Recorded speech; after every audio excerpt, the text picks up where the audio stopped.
This is Petra. This place behind me, in this very windy place, I might lose my ad here, is known as the monastery. No, it was never a monastery, but people have called it that because it seems to be some sort of a great holy place. It's huge. It was carved out by the Nabateans thousands of years ago. Carved, it's not built. It's half a football field high. It's a half a football field wide, and it was an ancient tomb. But Petra was also part of the Nabatean Empire, which was part of the Edomites. And the Edomites, in Obadiah, there's a prophecy against them that God would wipe them out for the way that they treated Jacob, which was another name for Israel when Israel was being disobedient. But even so, God has a covenant with Jacob, with Israel.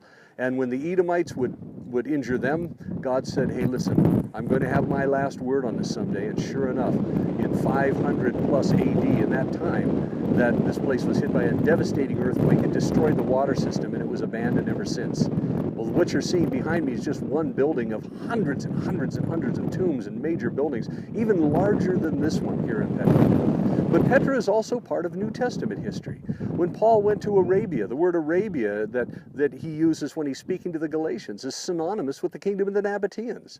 And this was part of the kingdom of the Nabateans. And Paul was a city boy.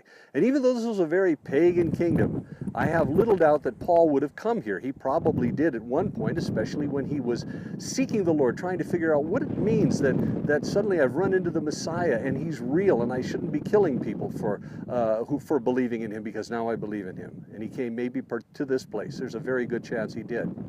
But also it has a part to do with history in the future. It's prophesied about. It's known as the rock, the mountains, the places where the Jews are to flee to when the Antichrist, that evil personage who is sort of the equivalent of Jesus except the son of the devil, not the son of God, who will rule and reign in this earth for the last 7 years of Earth's history.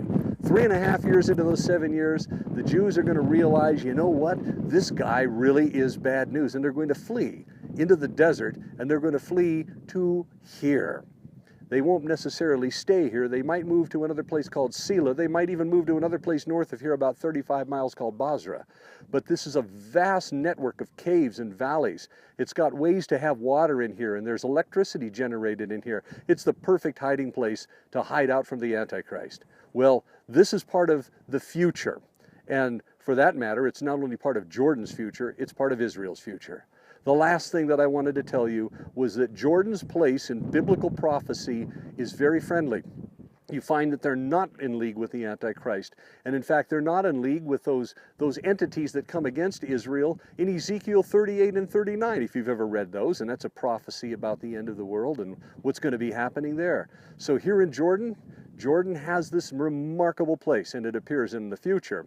The Jews, when they realize who the Antichrist is, whoever that person will be, they'll flee here. So this is Petra, a remarkable place. I love it here. It's in Jordan. I hope you get to visit it someday, but it's also in the Bible in these very, very roundabout hidden ways, but they're there nonetheless. God bless you. Woo! Here comes the wind.